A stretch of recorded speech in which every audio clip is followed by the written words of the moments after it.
While fleeing assassins through Seoul's rain-soaked streets, a bleeding Korean Mafia heir stumbled into a basement tailor shop, his torn luxury suit threatening to expose his identity to a relentless enemy. Desperate for an immediate repair before his hunters tracked him down, he burst through the door of the cramped immigrant shop and found himself face to face with a fearless young woman whose steady hands and quiet strength would unravel everything he thought he knew about power. Moved by her refusal to accept payment and her dignified resilience despite crushing poverty, he made a decision that would ignite a forbidden love, trigger a mafia war, and transform both their lives forever. Before we dive deeper into this dangerous romance, let me know where you're watching from. And don't forget to subscribe for more thrilling love stories that defy the odds. Kang Min-jae checked his Tag Heuer watch for the third time in 2 minutes. 10:47 p.m. The meeting with his uncle, the head of the Biko clan, was at midnight. 73 minutes to return from the botched assassination attempt, cleaned up and composed, or become a cautionary tale whispered through Seoul's criminal underworld. "Sir, they're still tracking us," his driver's voice crackled through the earpiece, tight with barely controlled panic. 3 cars, closing in from Gangnam Boulevard. Min-jae leaned forward, peering through the rain-streaked windshield at the maze of narrow alleys branching off from the main street. Seoul's labyrinthine backstreets had always been his advantage. Tonight, they were his only escape. His jaw clenched as blood seeped through his fingers, pressed against the knife wound in his shoulder. Despite the car's heat running full blast, cold sweat dripped down his spine. His phone buzzed. "Yoon Tae-sung, of course. Uncle wants to know why you're late. I told him you're handling the Incheon situation personally. Very dedicated. Very thorough. Shame if something delayed you permanently." Min-jae didn't dignify the message with a response. Tae-sung had been positioning himself as the heir apparent for months, circling like a shark waiting for blood in the water. The bastard had probably orchestrated tonight's ambush himself. No, that wasn't paranoia. Tae-sung would absolutely capitalize on Min-jae's death. Another glance at his watch. 10:51 p.m. 69 minutes. The numbers on the GPS mocked him. 4.3 kilometers to Biko headquarters. Under normal circumstances, 12 minutes. Tonight, with half the clan's enforcers hunting him and his suit torn beyond recognition, the estimate had climbed to impossible. Min-jae closed his eyes, forcing himself to breathe through the pain. He'd survived his father's brutal training, clawed his way up through the clan's hierarchy, eliminated rivals twice his size with half the resources. Was he really going to die in a backstreet because of his cousin's treachery? His phone buzzed again. This time, a message from his uncle's assistant. "Boss expects you at midnight. No excuses. Your position in the family depends on this meeting. Don't disappoint him." The words hit like a fist to his damaged ribs. His uncle wasn't just any mob boss. He was the emperor of Seoul's underworld, a man whose word could end bloodlines with a gesture. This midnight meeting would determine whether Min-jae inherited the empire or disappeared into the Han River. An appearance. In the Biko clan, image was everything. His uncle had drilled it into him since childhood. A torn suit is a torn reputation. Weakness is death. Min-jae looked down at his navy jacket, custom tailored. 8 million Korean wons of Italian wool that had fit him like armor this morning.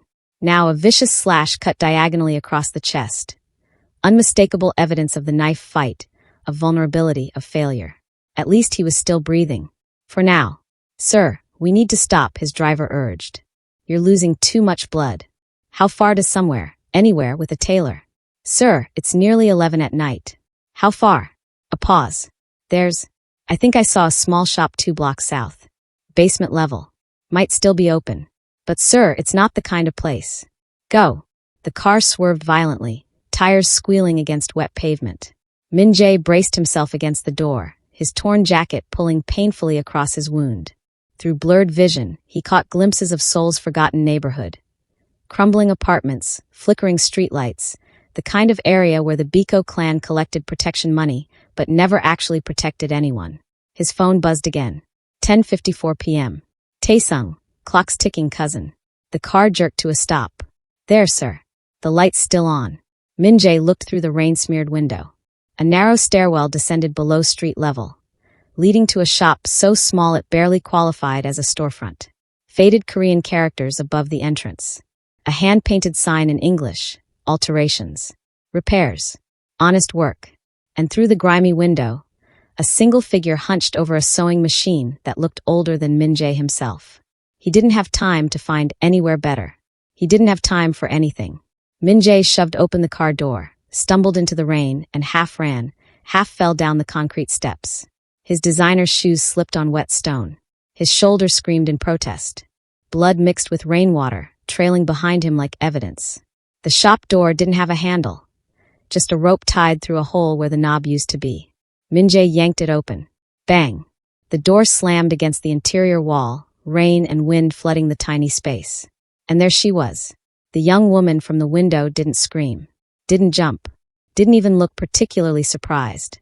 She just lifted her eyes from the fabric beneath her needle, dark, exhausted eyes that held none of the fear Min-jae was used to seeing, and sighed like he was the 20th inconvenience of a very long day. Behind her, a boy, maybe 12 years old, stirred from a makeshift bed of folded fabric in the corner. The woman held up one hand without looking back, a silent gesture. Stay there. I've got this. Min-jae pressed his torn jacket against his chest, trying to hide the worst of the damage and the blood. His breath came ragged. Water dripped from his slicked-back hair onto the shop's worn wooden floor. The woman's gaze swept over him. Expensive watch, designer shoes, the kind of face that belonged in Gangnam clubs, not basement tailor shops in immigrant neighborhoods. Her expression didn't change. You're bleeding on my floor, she said in accented Korean, her voice carrying the musical lilt of another language beneath it. Nigerian, Min-jae realized distantly. West African cadence shaped around Korean words. I need.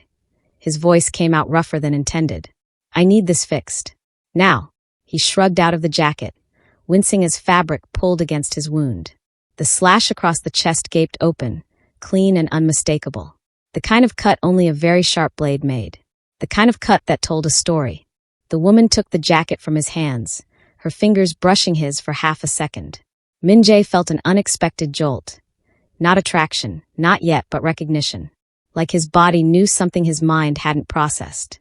She held the jacket up to the light, examining the damage with a professional's eye. Her expression remained maddeningly neutral. This is 8 million Korean won's wool, she said quietly. Not impressed, not intimidated, just stating a fact. Custom tailored. Probably Gangnam boutique. Her eyes flicked to his face. And you got into a knife fight. It wasn't a question. Min-jae's hand moved instinctively toward his concealed weapon.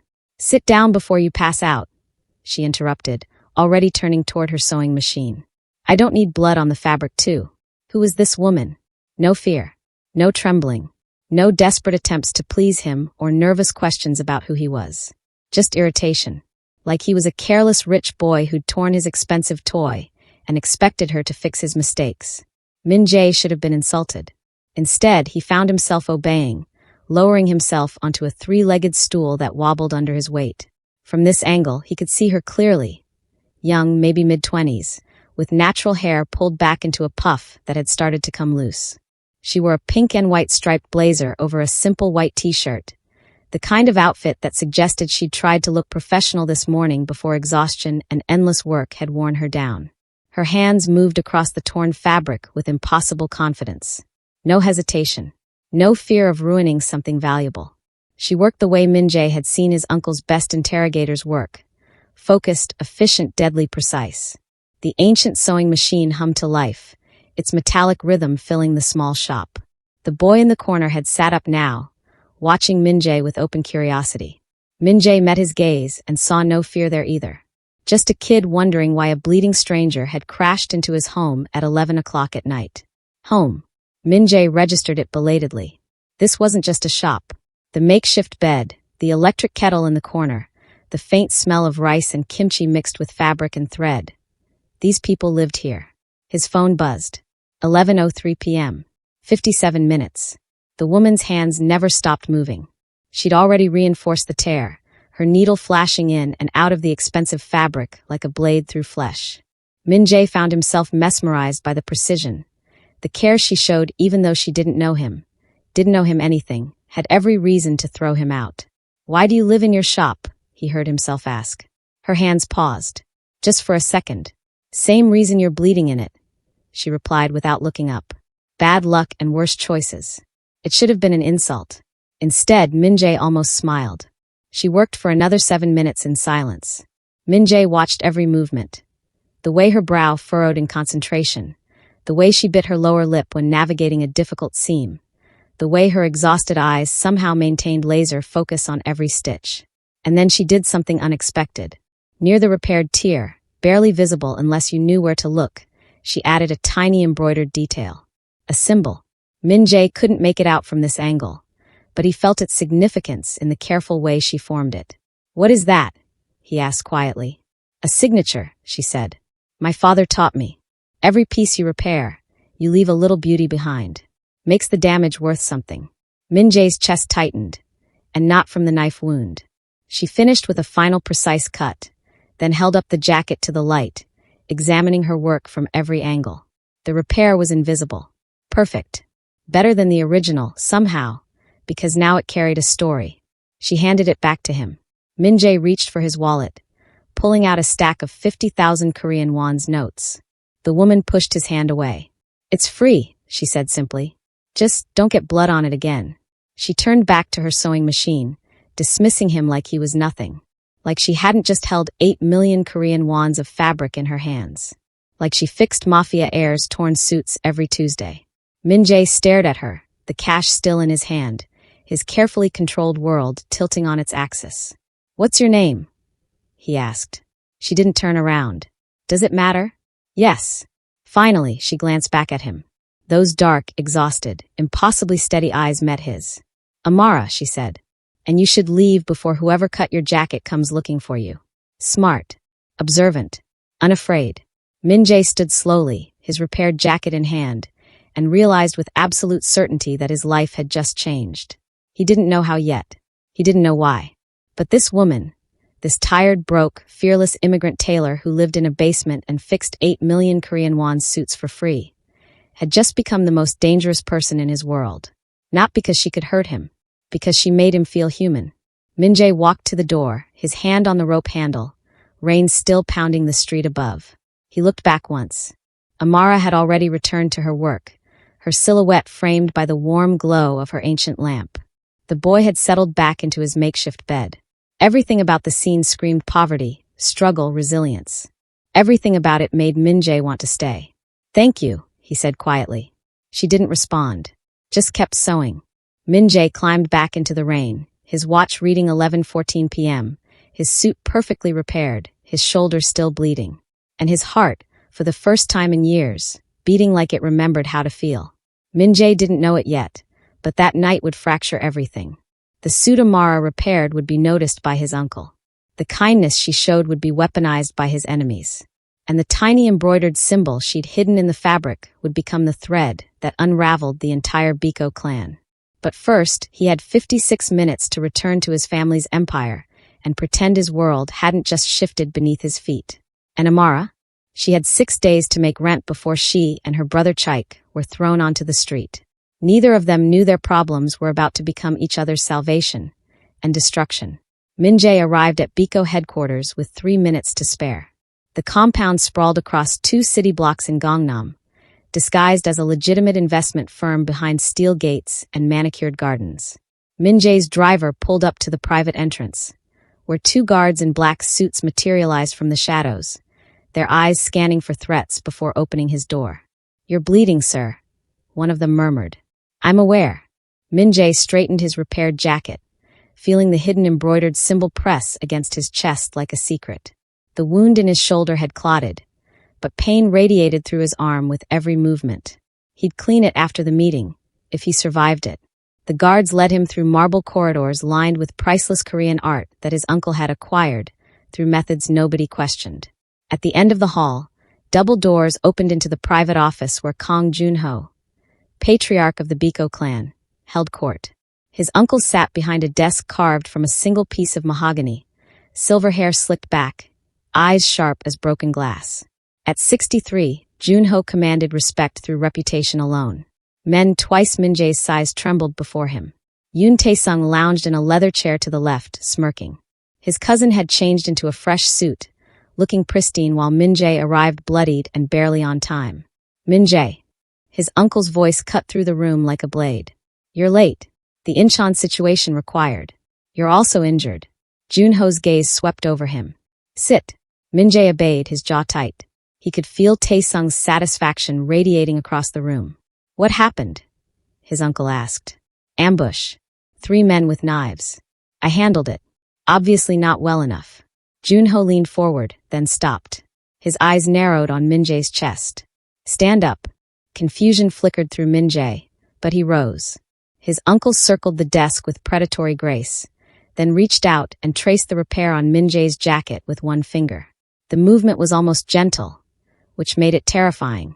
This stitching, Junho said quietly. Where did you have this repaired? Min-jae's heart rate spiked. A shop. I don't remember the name. Don't lie to me. His uncle's voice remained soft. Deadly. I've employed the best tailors in Seoul for 30 years. None of them work like this. He tapped the embroidered symbol. This is craftsmanship. Artistry. And this mark, I've never seen it before. Tae-sung leaned forward, suddenly interested. It was just a shop-in. Where? Min-jae's mind raced. Lying further would only deepen suspicion. But telling the truth would paint a target on Amara's back. A basement shop. Foreign owner. I needed a quick repair, paid cash left. That's all. His uncle studied him for 5 excruciating seconds. Then he released Min-jae's jacket and returned to his desk. Find that shop, Junho ordered, his gaze shifting to one of the guards. I want to know who did this work. No, the word left Min-jae's mouth before he could stop it. The room froze. Tae-sung's smirk vanished. The guards tensed. Even Junho looked surprised, and his uncle was rarely surprised. Excuse me, Junho said softly. Min-jae forced himself to meet his uncle's gaze. The owner is nobody. Just a struggling immigrant trying to survive. Getting our attention would ruin them. It's not worth your time. I'll decide what's worth my time. With respect, uncle. You taught me to recognize when we're wasting resources. This isn't a lead. It's just good stitching. The silence stretched like a razor against skin. Then Junho smiled, a rare, unsettling expression. You've never disobeyed a direct order before, Min-jae. Not once in 15 years. He tilted his head. What makes this tailor so special? Nothing. That's my point. Then you won't mind if I send someone to verify. Min-jae's fists clenched. One wrong move here and Amara's shop would be visited by men who saw civilians as collateral damage. I'll verify it myself, Min-jae said carefully. If you want confirmation the tailor is irrelevant, I'll bring you proof. But sending enforcers to a foreign immigrant's shop will create exactly the kind of attention we're trying to avoid. Tae-sung laughed. He's protecting someone. This is incredible. Shut up, Min-jae snapped. Enough. Junho raised one hand, silencing them both. He regarded Min-jae with calculating interest. You have 3 days. Bring me information on this tailor, or I'll send my own people. Understood. Understood. Now get your shoulder treated. You're bleeding on my carpet. Min-jae bowed and left before his uncle could change his mind. 3 blocks away, Amara was losing her own battle. I don't care about your excuses. Mr. Park, the landlord, blocked her shop entrance with his considerable bulk. Rent was due yesterday. You're 6 days behind. I have orders coming in. You always have orders coming in. You never have money. He thrust an official-looking document at her. Eviction notice. You have 1 week. Then I rent to someone who actually pays. The paper trembled in Amara's hands. 1 week. 7 days to gather 2 million Korean wons she didn't have. Chaik appeared at her side, his thin shoulders squared defensively. We'll get the money. My sister always finds a way. Mr. Park sneered. Your sister is a charity case playing businesswoman. This neighborhood doesn't need more foreigners pretending. We're leaving. Amara pulled Chaik back inside, slamming the door before her brother could escalate things further. Before she could say something that would make everything worse. She leaned against the door, the eviction notice crumpling in her fist. We'll be okay, right? Chaik asked quietly. Amara forced a smile she didn't feel. Always. But that night, after Chaik fell asleep, she sat at her sewing machine and cried. Silent tears that she wiped away before they could stain the fabric in her lap. 7 days. Where was she supposed to find 2 million Korean wons in 7 days? The rope handle door rattled. Amara's head snapped up, adrenaline spiking. It was past midnight.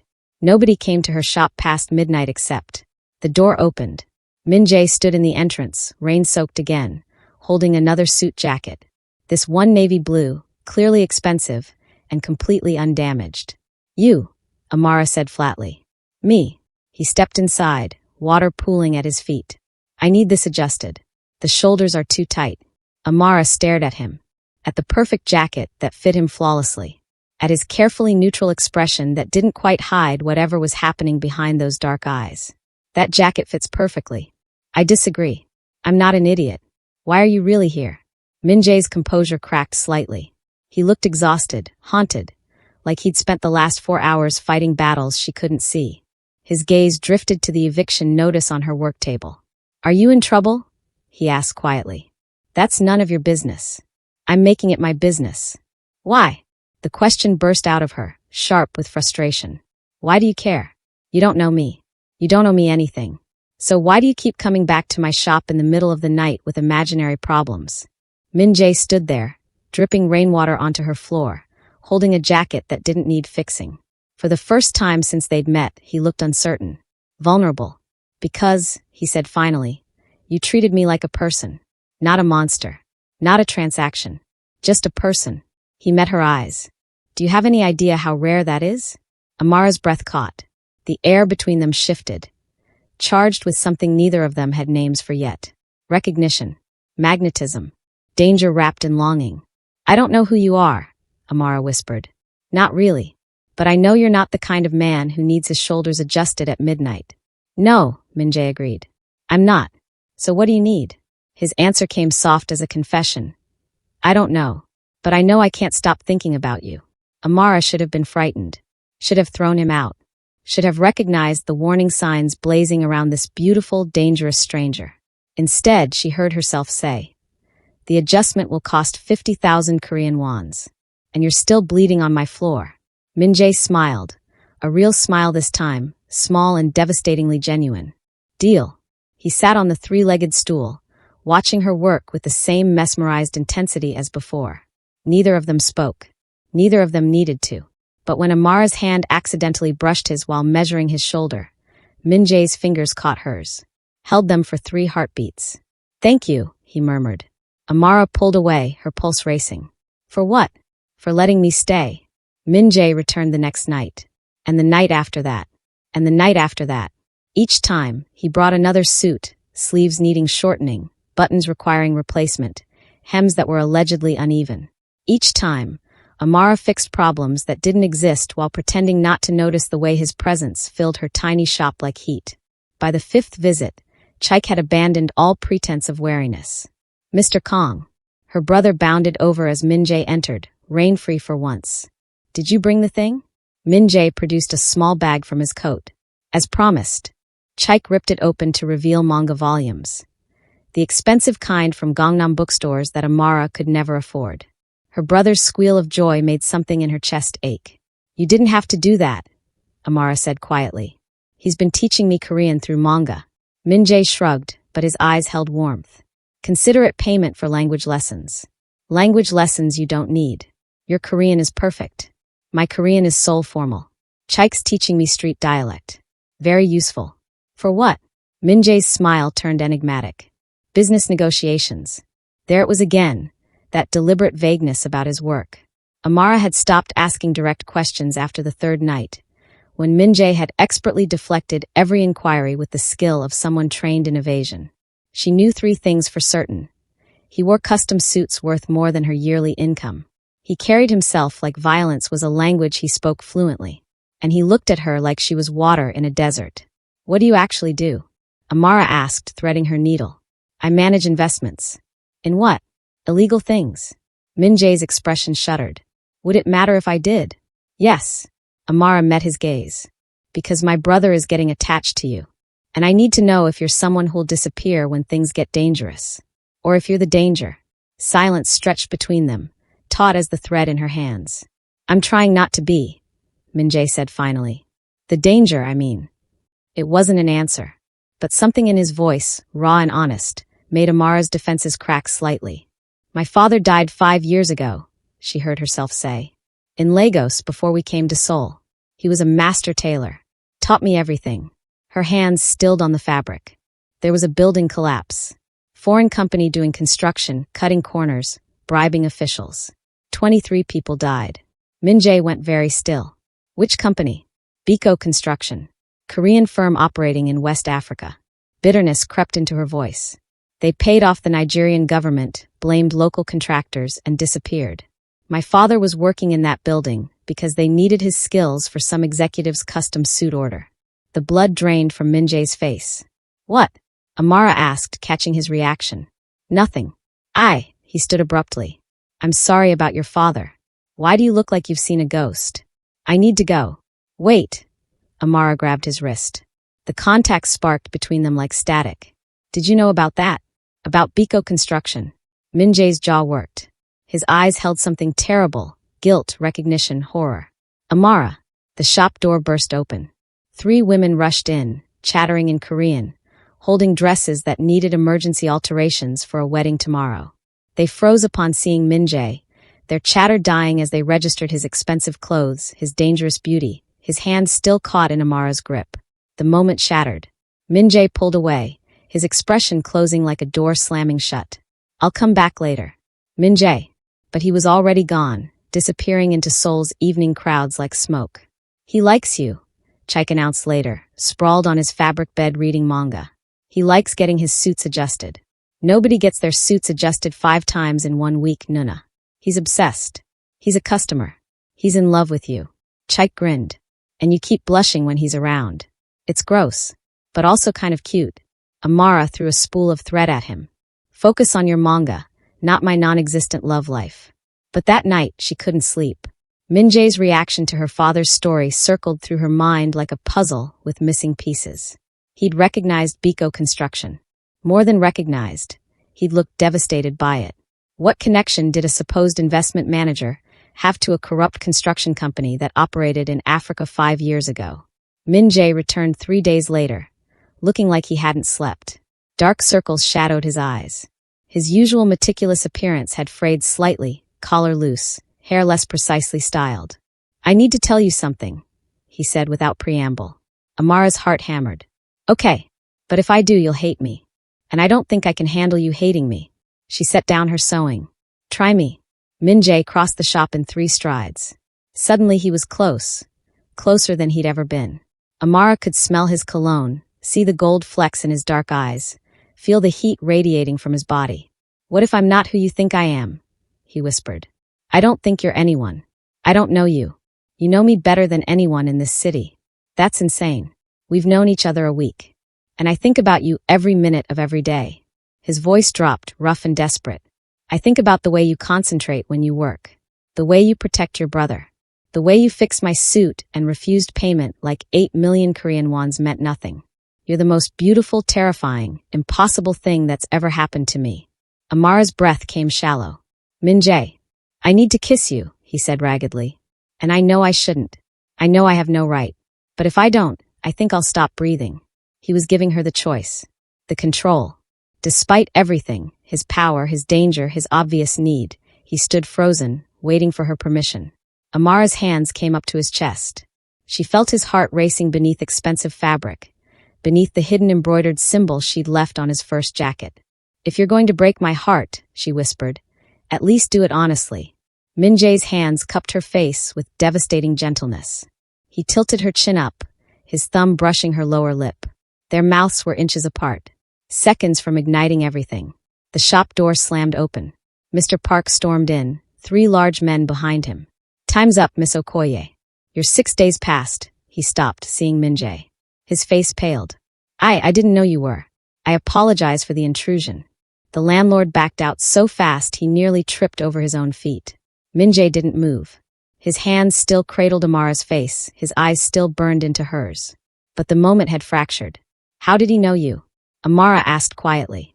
I told you. I'm not who you think I am. Then who are you? Min-jae's smile turned sad. Someone who's about to ruin both our lives. He kissed her forehead, gentle and heartbreaking, then walked out into the Seoul night, leaving Amara standing in her shop, her lips tingling from an almost kiss, her heart racing with equal parts desire and dread. Amara arrived at her shop at 6 a.m. to find the door hanging off its hinges. Her heart stopped. The rope handle lay severed on the ground. Through the broken entrance, she could see devastation. Fabric shredded and scattered like confetti, her sewing machine overturned, drawers ripped open and emptied across the floor. No, no, no, no. She ran inside, her shoes crunching on broken glass. Everything, every order, every piece of material she'd saved money for, every tool her father had given her, destroyed. The eviction notice had been spray-painted across her wall in red. Get out. Chike. Her voice cracked with panic. Chike, I'm here. Her brother emerged from behind the overturned work table, his face pale. I heard noises last night. Came down and hid. There were 4 men. They said we should have taken the first warning. What first warning? We never. Amara's breath came in gasps. Did they hurt you? No. They didn't even look for me. Just destroyed everything and left. Amara pulled her brother into her arms, her mind racing. This wasn't random vandalism. This was calculated. Professional. And the men had mentioned a warning she'd never received. Her phone buzzed. Unknown number. You were told to stay away from Kong Min-jae. You didn't listen. Next time, we won't just destroy your shop. Ice flooded her veins. Kong Min-jae. Not just Min-jae. His full name, used by people who knew exactly who he was. What he was. Amara. Chike's voice trembled. What's happening? Before she could answer, a black Mercedes screeched to a stop outside.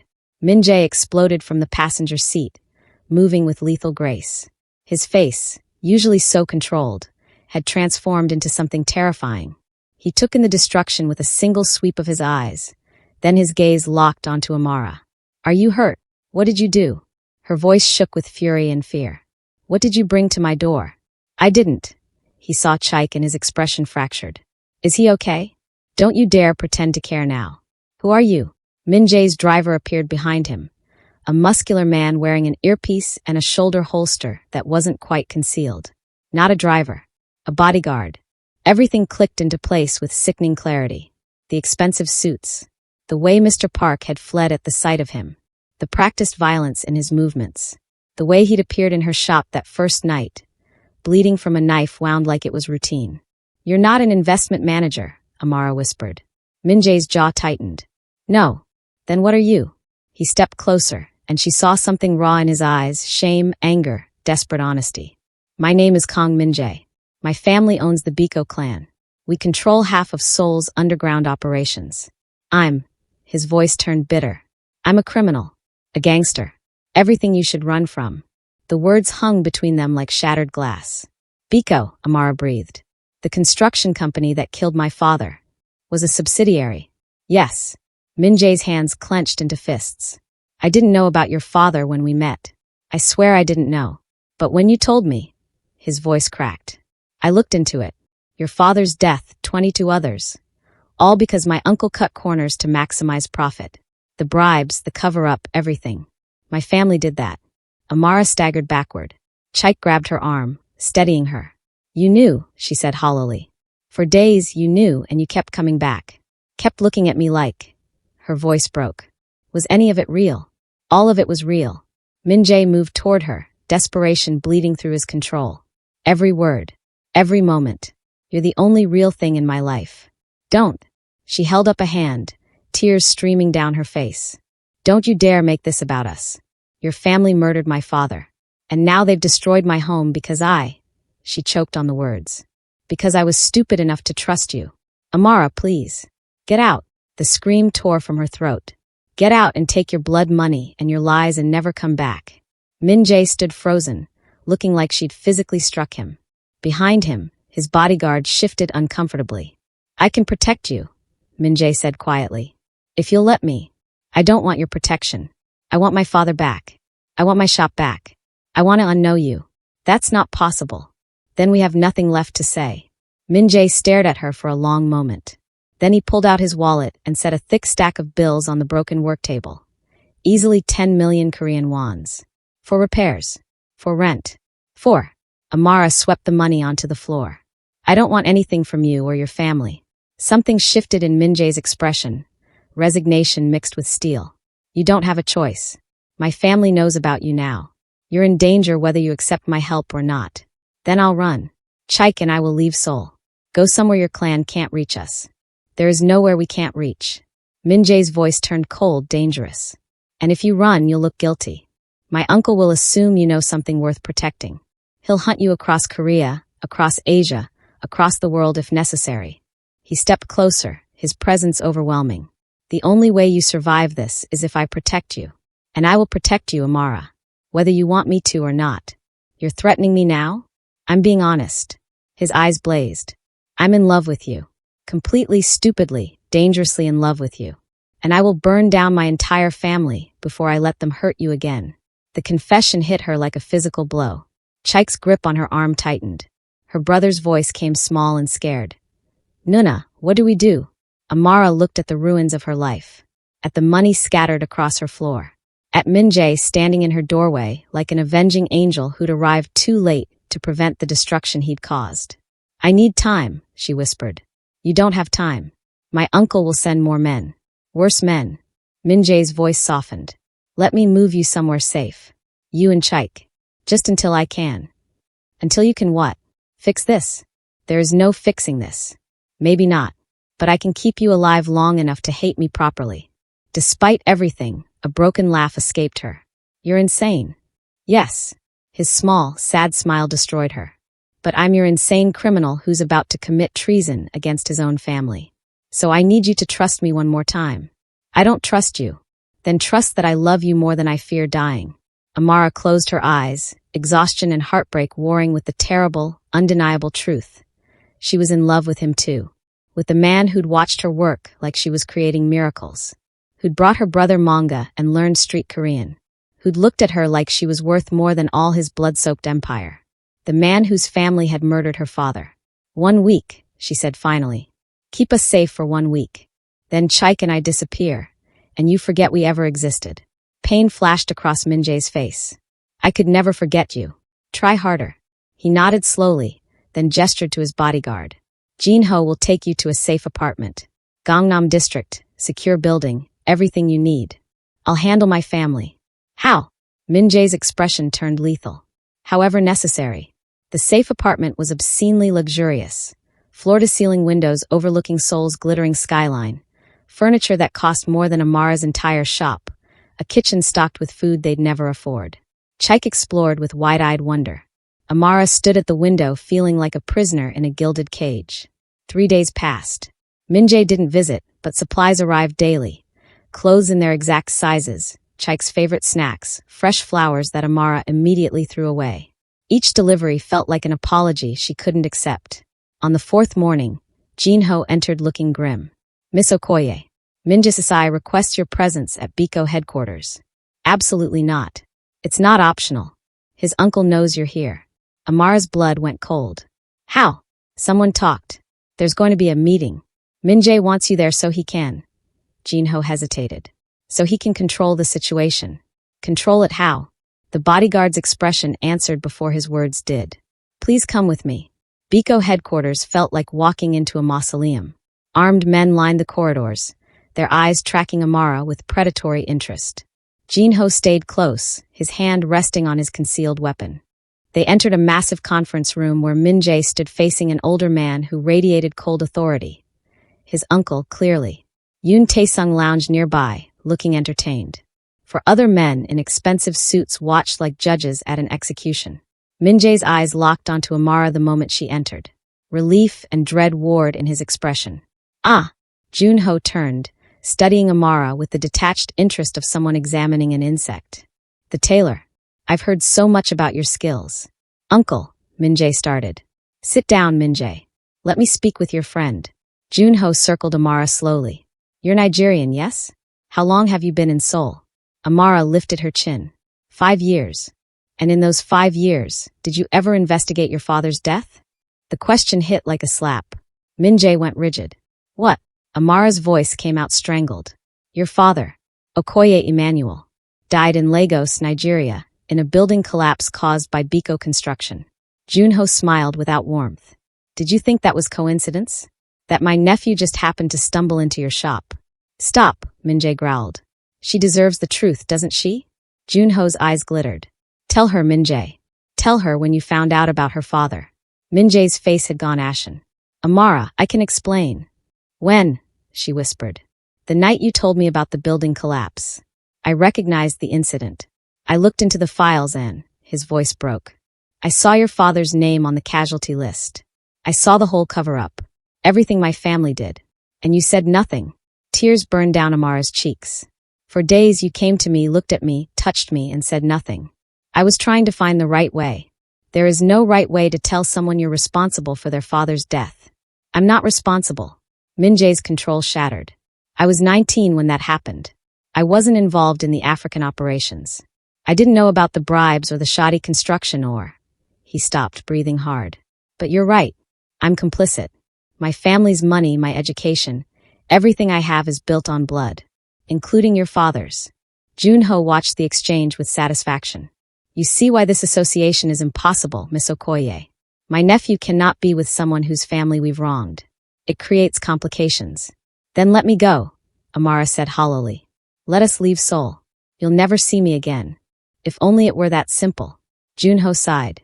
But Min-jae has broken clan rules by bringing you into our protection. He's shown weakness, made himself vulnerable.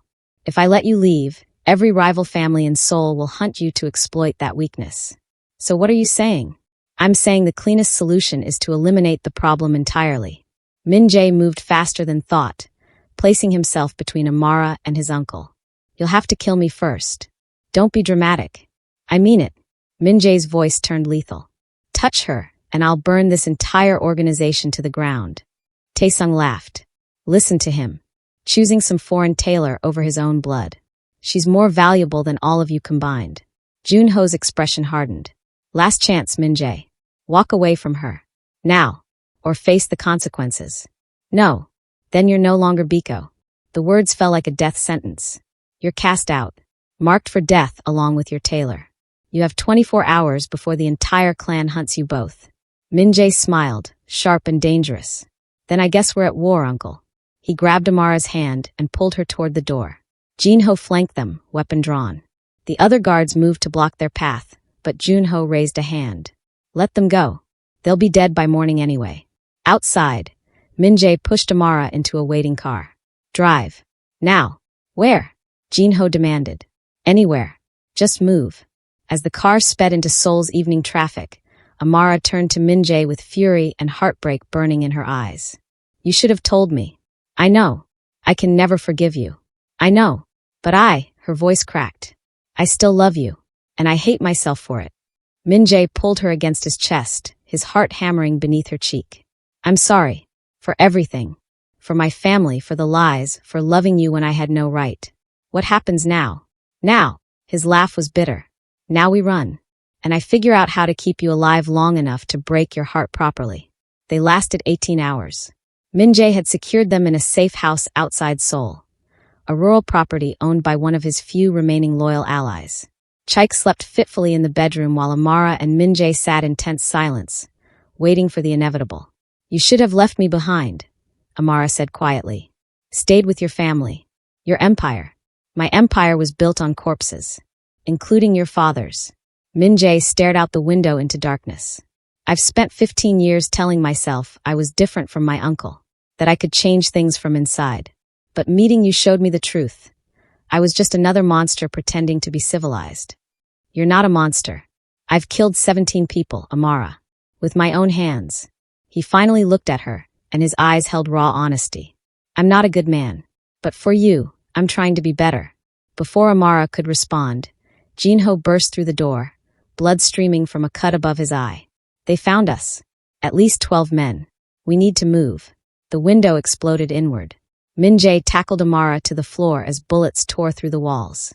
Glass rained down like deadly snow. Junho returned fire, his weapon's sharp reports deafening in the small space. Chaik! Amara screamed. Min-jae was already moving, hauling her toward the bedroom. They found her brother hiding under the bed, terrified but unharmed. Min-jae pulled him out gently. Listen to me, Min-jae said with forced calm. We're going out the back. Stay low, follow Junho, don't look back. Understand? Chaik nodded, tears streaming. They ran through chaos, smoke, gunfire, men's voices shouting in Korean. Junho led them through the back exit into woods behind the house. Amara clutched Chaik's hand, her heart hammering so hard she thought it might burst. They made it 20 meters before shadows emerged from the trees. Taesung stepped into their path, flanked by 6 armed men. His smile was pure venom. "Hello, cousin." "Running away?" "How predictable." Min-jae pushed Amara and Chaik behind him. "This is between us. Let them go. Let them go. These are the people who made you betray your family. Your blood." Tae-sung's eyes glittered with malice. "Uncle wants the Tailor dead. And me. I just want to watch you suffer first. Touch her and you die. You're outnumbered, Min-jae. Outgunned. What are you going to do, fight all of us?" "If I have to." Tae-sung laughed. Then his expression turned deadly serious. "Kill the woman. Make him watch." 3 men raised their weapons, aiming at Amara. Everything slowed. Min-jae moved with impossible speed, drawing a concealed gun and firing in one fluid motion. The first attacker dropped. Min-jae spun, using his momentum to disarm the second with brutal efficiency. Jin-ho engaged the others, his shots precise and lethal. But there were too many.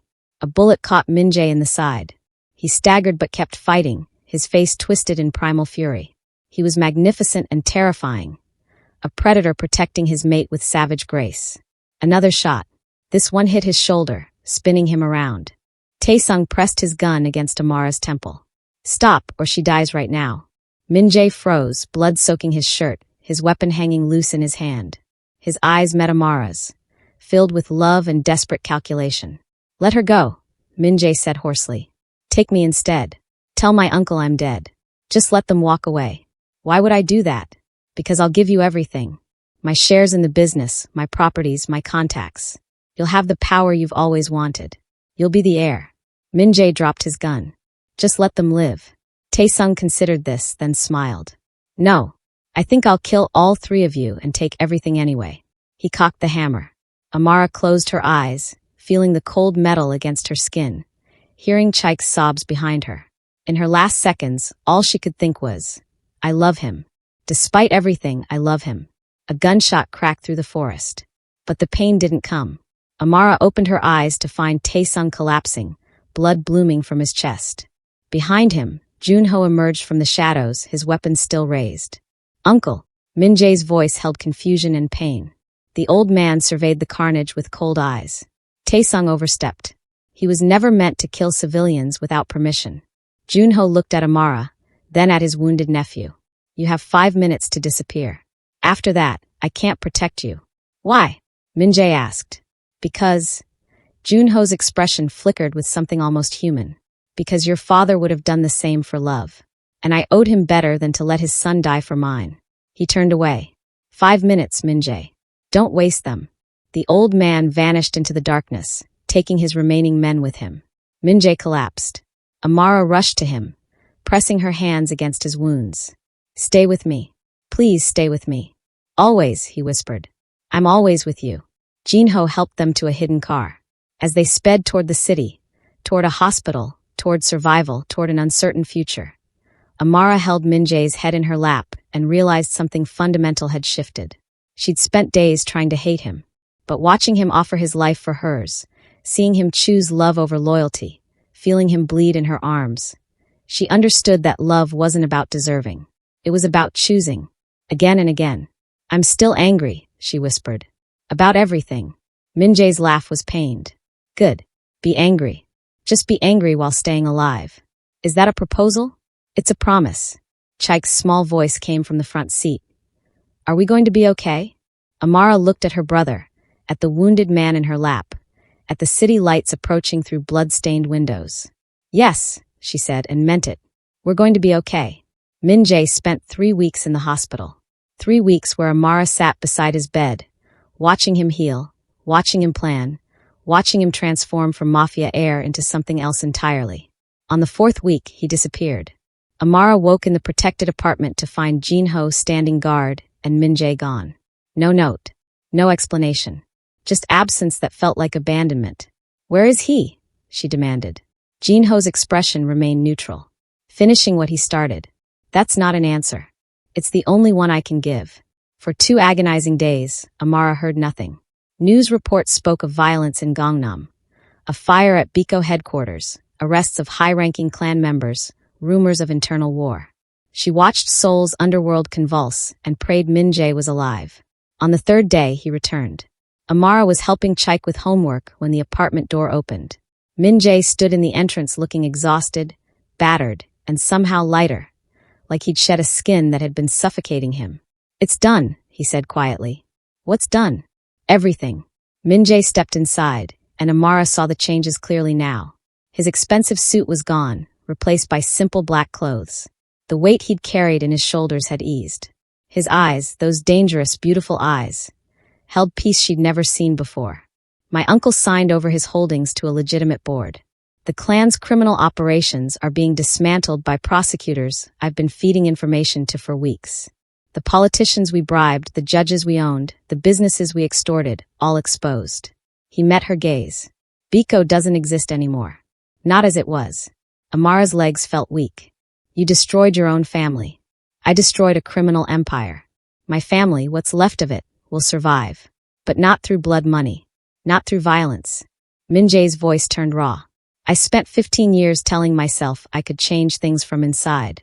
You taught me that sometimes you have to burn everything down and start over. What about your uncle? In custody. He'll spend the rest of his life in prison." Something dark flickered across Min-jae's face. "I testified against him. Against Taesung. Against everyone. I'm a traitor to everything I was raised to be. And what are you now? Unemployed. Disowned. Homeless." His smile was small and genuine. "Free." Chaik looked up from his homework, eyes wide.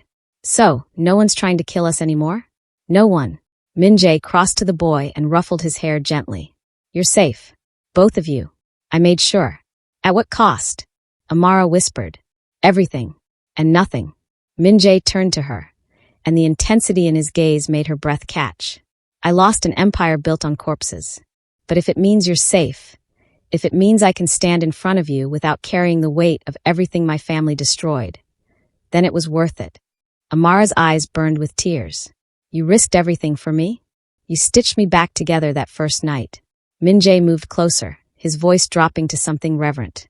"When I was bleeding and hunted and losing myself to the violence I was raised in, you looked at me like I was human, like I was worth saving. You fixed my torn suit and refused payment, and in that moment," his voice cracked, "you showed me what it felt like to be seen. Not as a weapon or an heir or a criminal. Just as a man." "Min-jae, I couldn't lose you, Amara. Not to my family. Not to the past. Not to anything." He reached for her hands, his touch gentle despite the violence those hands had committed. "You're the only good thing I've ever done. The only choice I've ever made that wasn't stained with someone else's blood. So yes, I risked everything. Because you're worth more than all of it combined." Tears streamed down Amara's face. "I'm still angry about my father. You should be. I don't know if I can ever fully forgive what your family did. I don't expect you to. But she took a shaking breath. "I love you. Completely, impossibly, dangerously. And I hate that I love you. And I hate that I can't stop." Min-jae cupped her face with heartbreaking tenderness. "Then hate me while staying. Hate me while building a life together. Hate me while letting me spend every day proving I'm worth the risk. That's not fair. Nothing about us is fair." His thumb brushed away her tears. "But it's real. And after everything, the lies, the violence, the blood, real is all I have to offer." Amara looked into his eyes and saw her future reflected there. Complicated. Messy. Scarred by trauma, but held together by something stronger than either of them understood. She rose on her toes, closing the distance between them. "Then offer it," she whispered against his lips. The kiss ignited like a spark to gasoline. All the tension, longing, and desperation of the past weeks exploding into contact. Min-jae's hands slid into her hair, tilting her head to deepen the kiss. Amara's fingers clutched his shirt, pulling him closer, needing the solid reality of him after so much fear. It wasn't gentle. It was consuming. A kiss that tasted like tears and violence and promises neither of them knew how to keep. Min-jae kissed her like she was oxygen, like the weeks of separation had nearly killed him, like he was memorizing the shape of her mouth against his. Amara kissed him back with equal hunger, pouring every complicated emotion into the contact. Anger, love, forgiveness, fury, hope, all of it tangled together until she couldn't tell where her feelings ended and his began.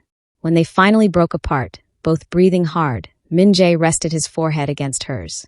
"I choose you," he said fiercely. "Every day, every moment. For the rest of my life, I choose you. I choose you too." Amara's voice trembled with the weight of the admission. Despite everything, because of everything, I choose this. Us. Even though I can never give you back what my family took, you can give me a future. That's more than enough. Min-jae pulled her close, wrapping his arms around her like she was the only thing anchoring him to earth. Over his shoulder, Amara saw Chaik grinning, his homework forgotten. Finally, her brother announced. The kissing took forever. I thought I'd have to lock you in a closet. Despite everything, the trauma, the grief, the impossible complications, Amara laughed. Real and genuine and free. And for the first time since Min-jae had crashed into her shop with a torn suit and bleeding shoulder, she let herself believe that maybe, just maybe, they could stitch together something beautiful from all the broken pieces. The grand opening of Okoye and Kong Tailoring Academy drew a crowd that spilled onto the Seoul sidewalk. Amara stood at the entrance of the renovated 3-story building. Once an abandoned warehouse, now a gleaming space filled with industrial sewing machines, cutting tables, and floor-to-ceiling windows that flooded the workspace with natural light. Min-jae appeared at her side, looking unfairly handsome in a simple gray suit that she'd tailored herself. No designer labels. No blood money. Just honest work from her hands to his body. Nervous? He asked softly. Terrified. Amara smoothed her dress, deep blue with gold embroidery she'd stitched during sleepless nights. What if no one comes? What if this whole thing fails? Then we'll fail together and start something else. Min-jae laced his fingers through hers. But look, Amara followed his gaze to the line of people waiting. Immigrant women clutching portfolios, young men with gang tattoos trying to hide their nervousness, elderly tailors whose hands shook with arthritis, but whose eyes held desperate hope. They're here because of you, Min-jae continued. Because word spread that the Nigerian tailor who survived the Biko clan was opening a school. That she was offering free training to anyone willing to learn, regardless of background or documentation status. We're offering free training, Amara corrected. This is your investment too. My money. Your vision. He squeezed her hand. You ready? Amara nodded, and together they opened the doors. The academy's mission was simple but revolutionary. Teach the art of tailoring to souls forgotten, immigrants, ex-gang members, the elderly, anyone society had dismissed as worthless. No questions about visa status. No background checks. Just skill, dedication, and the belief that everyone deserved a second chance.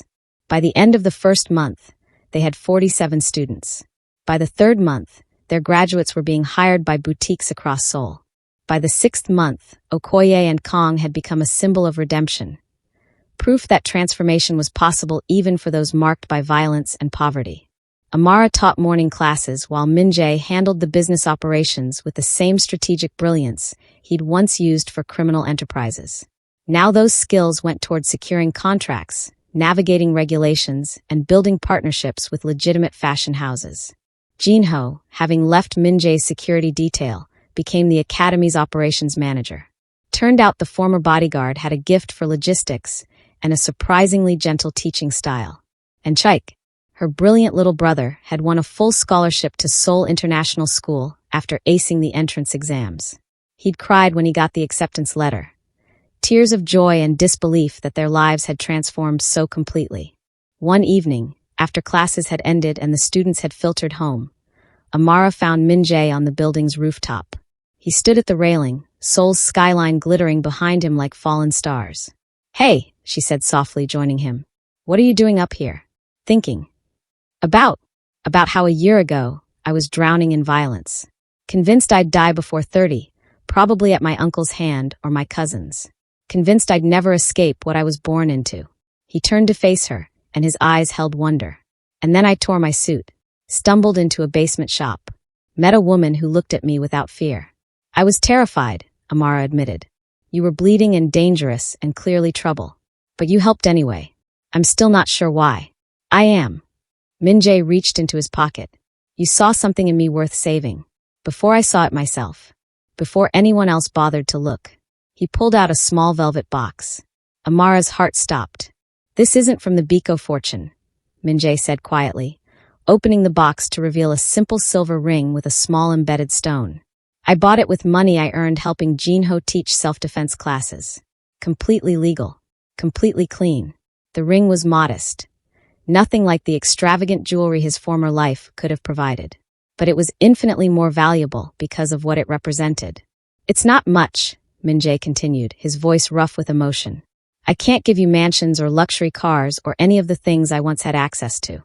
But I can give you honesty, partnership, a future built on something real instead of blood money. Tears blurred Amara's vision. Min-jae, I'm not asking you to forget what my family did to yours.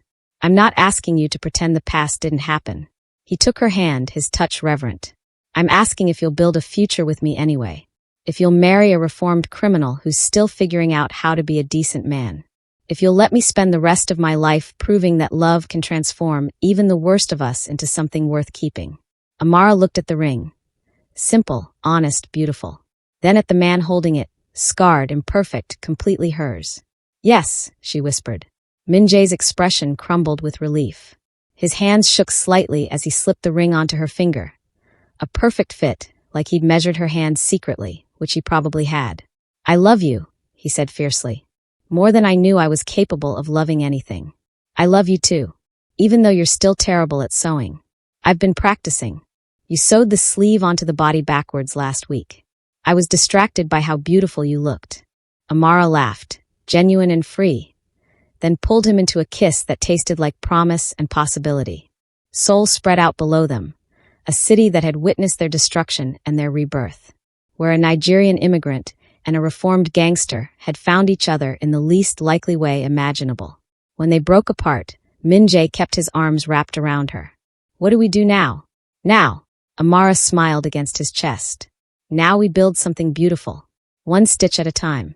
2 years later, the Okoye and Kong Tailoring Academy had expanded to 3 locations across Seoul.